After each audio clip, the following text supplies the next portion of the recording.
চলাচলের একমাত্র রাস্তাটি দখল করে চলছে বহুতল ভবন নির্মাণের কাজ। আশকোনা মেডিকেল রোডের বাসিন্দারা তাই প্রতিবাদে রাস্তায় নেমেছেন।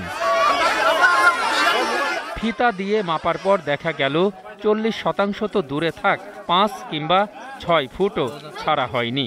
রাস্তা বড় হবে এমন আশায় আশপাশের বাসিন্দারা ঠিকই জায়গা ছেড়েছেন, আর ভবন নির্মাণের সব আইনকে বুড়ো আঙুল দেখিয়ে নির্মাণ কাজ চালিয়ে যাচ্ছেন ব্যবসায়ী নাজমুল হক। আমাদের সম্মানিত চেয়ারম্যান সাহেব আর মেম্বার সাহেব এখানে মাপ দিয়ে গেছে যে রাস্তা 2 ফিট ভাঙতে হবে। ওইখানে এমন এক গডফাদার বসে আছে যার কারণে আসলে ওয়ালগুলো ভাঙা হচ্ছে না। মেন হলে বহু লোক তারা ওনারা ছাড়লে আমাদের সব সমস্যার সমাধান হয়ে যায়। রাস্তাটা এত চিকন যে একটা রিক্সাও ঢোকার কোনো ব্যবস্থা নেই। ডেলিভারি রোগী নিয়ে কোনো হসপিটালে যাওয়া যায় না। ফায়ার সার্ভিস যে আসবে সে ব্যবস্থা এখানে নাই। এরই মধ্যে ভবন ভাঙার নোটিশও দিয়েছে রাজধানী উন্নয়ন কর্তৃপক্ষ রাজুক। সেই নোটিশকে পাত্তা না দিয়েই দ্রুত গতিতে কাজ করছে ডেভেলপার প্রতিষ্ঠান। এটা আমরা অ্যাকশন নেব, বিধি মোতাবেক আমরা উচ্ছেদ করতে পারি, উচ্ছেদ করব আমরা। রাস্তা দখল করে বাড়ি নির্মাণের বিষয়ে জানতে চাইলে উল্টো 21-এর অনুসন্ধানী দলকেই দেখে নেয়ার হুমকি দেন নাজমুলের লোকজন।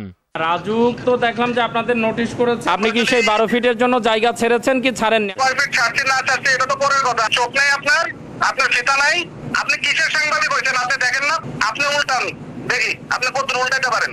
ভুক্তভোগীরা বলছেন অবৈধভাবে ভবনটি নির্মাণ হলে সহজ যাতায়াতে অসুবিধা হবে কয়েক লাখ মানুষের। রাস্তা তো ছাড়ে নেই, বরং আরেকটা ওয়াল করছে নতুন করে। একজনের দখলদারিত্বের কারণে আমাদের হাজার হাজার জনগণের সমস্যা হচ্ছে। রাস্তার জন্য নির্দিষ্ট জায়গা সবাই ছেড়ে দিয়ে বাড়ি বানালেও একজন প্রভাবশালী দখলদারের কারণে আশকোনা মেডিকেল রোডের হাজার হাজার মানুষ জিম্মি হয়ে আছেন। প্রিয় দর্শক, আপনার চারপাশে নানা সমস্যা আর ভোগান্তির চিত্র তুলে ধরবে 21 টেলিভিশন। এসব তথ্য জানাতে ফোন করুন, এই নম্বরে পৌঁছে যাব। আমি অখিল পোদ্দার, আর 21 টেলিভিশনের ক্যামেরা আপনাদের দুর্ভোগ দুর্দশায় সবসময় পাশে আছে। 21 টেলিভিশন।